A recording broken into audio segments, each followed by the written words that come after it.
how do you find filmmakers that can actually pay you for your film scoring instead of just, filmmakers who are making a short film for fun, on basically no budget. Finding the filmmaker is actually not that hard. It's actually finding the ones that can pay you that is kind of tricky. What I've found is that the where is pretty straightforward. So crowdfunding sites, I've talked about this ever since I first started using them. But basically the idea is that someone has a budget and they're, raising money, right? It's clear that they're spending money that isn't theirs on the project.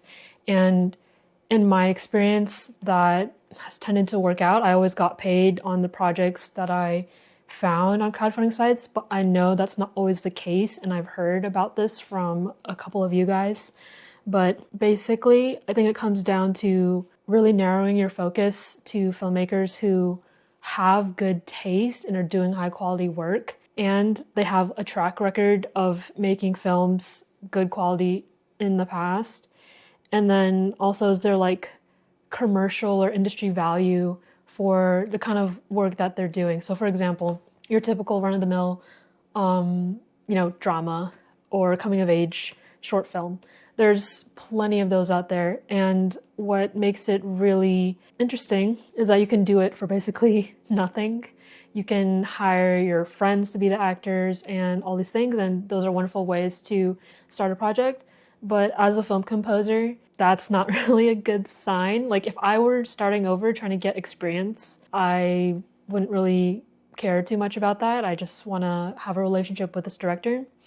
But if you're trying to get paid for your work and start to work with people who are going to be with you in the long run and actually make a career in film with you, then you're going to need to ignore all the filmmakers who are at that very beginning part of their journey and focus on people who have a track record already. So someone who has made like a short in the past, like multiple shorts, or maybe they have like a feature film under their belt, or they're surrounded by other filmmakers and like people in the industry, and it's clear that they have a community around them. Like those are all good signs of like this filmmaker's in this for the long haul. They're trying to make a career and they're not just like a hobbyist. Like what you basically want to avoid are the hobbyists and those first time I'm gonna be debuting like directors. I've worked with some of those in the past, and it's been almost 5 years. They're not making films anymore. And I wish I had the mindset of like each filmmaker that I decide to work with is an investment. If they're not making good work now, and if I don't see potential, then I'm kind of wasting my time. I did get experience by overlooking that, but if you are trying to get paid, which I assume you are, like you want to focus on people that are doing good work that's going to be recognized in the industry. And that's not always going to be something you find on crowdfunding sites. Like it comes down to intuition and your ability to kind of spot talent and like recognize good taste, basically, and then surround yourself with people who are like performing at a high level and then be introduced to more people that way. Like that's kind of where I am right now. I did start with the crowdfunding sites like I talked about, and there's so many other places to find filmmakers now that I'm way more interested in than the crowdfunding site stuff. So Vimeo is a great one. Like obviously you can't see that they're raising funds for a production or anything, but what that says is like my work is good. Here it is on Vimeo. You can watch it. I'm not locking it behind like in a hard drive somewhere collecting dust. Like this work is good enough that the filmmaker wants to put it out there online. There's something called Vimeo staff picks, and if a filmmaker gets that, that's like a badge of honor in a way.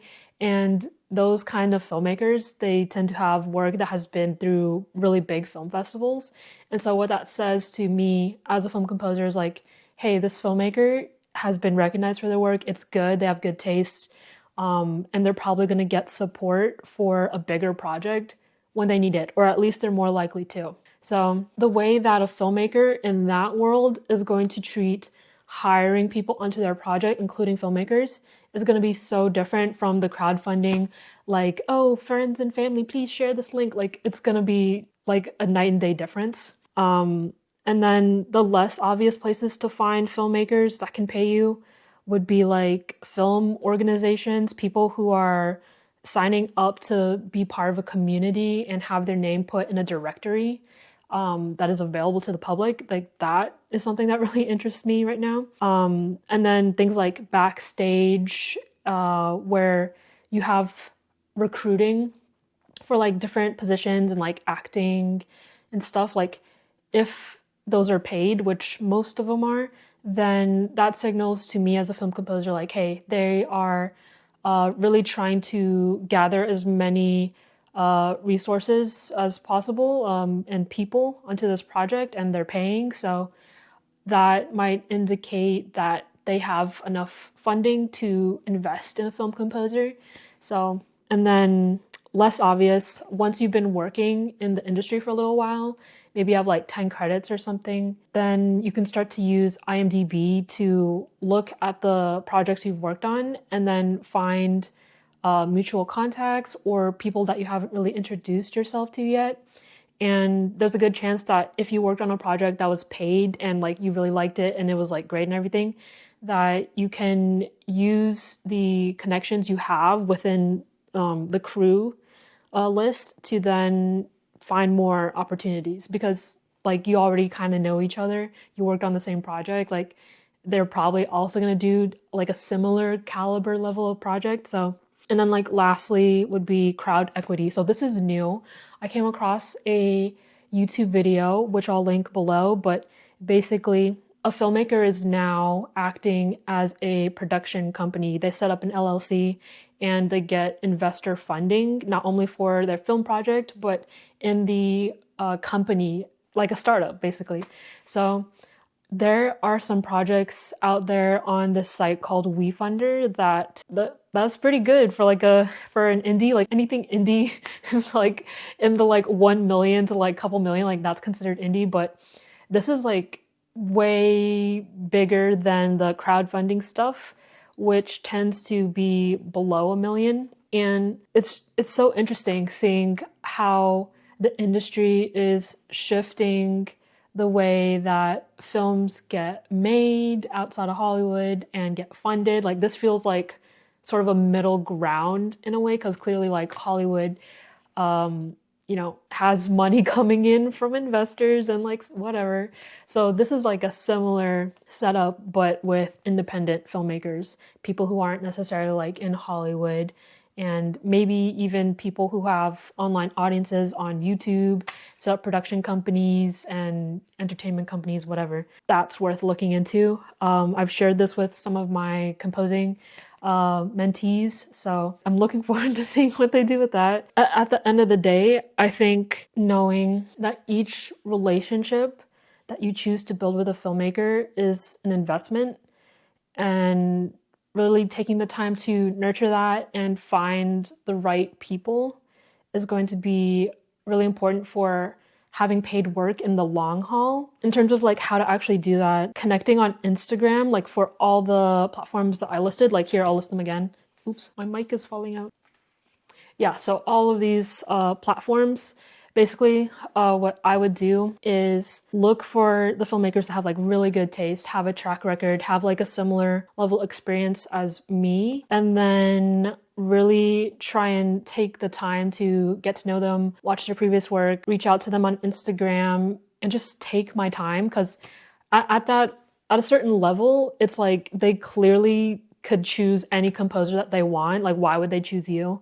So really taking the time to build like an actual friendship, like a good relationship with them would be key. And then understanding that you're going to have to earn their trust, and that you're not just going to get their respect like out the gate. You have to work for that. So that could mean posting more than just your music online and like really giving them something to latch onto and find like interest in. So I always like talk about this to my composing mentees, but like wouldn't it just be really weird if you were a filmmaker and you got a DM from like some guy and his profile picture was like really dark and hard to see, and then all he has on his Instagram is like pictures of his cat, his studio, and like a little bit of music. It's like, is this composer a hobbyist? Because as a filmmaker, I'm not a hobbyist. It's like, this doesn't feel like we're in the same ballpark, you know? So understanding that you're being judged, like leading up to having a conversation with them, and that the whining and dining of like, hey, I would love to work with you, I'm a great person, really building that chemistry, that happens even before you have like a meeting with them. So understanding like you kind of need to dress the part and look like you make music and work on projects that's like, you know, better paying. I think that's part of the game. And yeah, we could argue and be like, it's superficial and why do I need to do that? But honestly, if you were in their shoes, like, wouldn't you want the filmmaker that, a film composer that you work with to be good and like professional and looks like they take their job seriously and will do a good job on your film, right? Gaining their trust leading up to that interaction on Instagram, like I described, will be really instrumental. And then lastly, like, really understanding that you need to earn their respect and just having great music isn't enough. I think for me, I think for me has been like a really game-changing mindset. I used to just post my music and then send DMs to filmmakers, and back when I was focused on the crowdfunding stuff, that was enough. But I'm finding now, as I've gotten better at composing and I've gotten more comfortable with being on camera and sharing my journey and just like helping people in general, whether they're a filmmaker or a composer or whatever, that has done a lot for my reputation, for the circles that I'm in. Even if I don't talk to a filmmaker for a long time, and we connect in person, they'll be like, oh, Jessica, I've been watching like your content and stuff. Like, I'm so impressed. Like, you've been helping your community and all that. Like, I can tell that you love what you do and blah, blah, blah. Like, you guys know what I'm about. But I busted my ass to do this, and I do it because I love it. And just because someone doesn't answer to my DM or rejects me or chooses another composer over me is not going to stop me from sharing what I love and doing work that I love with or without their permission or with their budget. So in my last video, right, I wrote music for fun. I was inspired by my composing partner, Steven Spies, who has worked on way more projects than me and has been doing this for a much longer time than me. But by demonstrating, you know, what I'm capable of, even if it was for fun, and then sharing why I was compelled to make that music and really giving people a sense of like who I am, even though we're not even meeting like on Zoom or anything. Like, a filmmaker is going to see that, and it's going to create this expectation of who Cheska is and like what she does and potentially like how much she's worth in terms of adding value to the production, not just in music, but I have a community around me that loves what I do.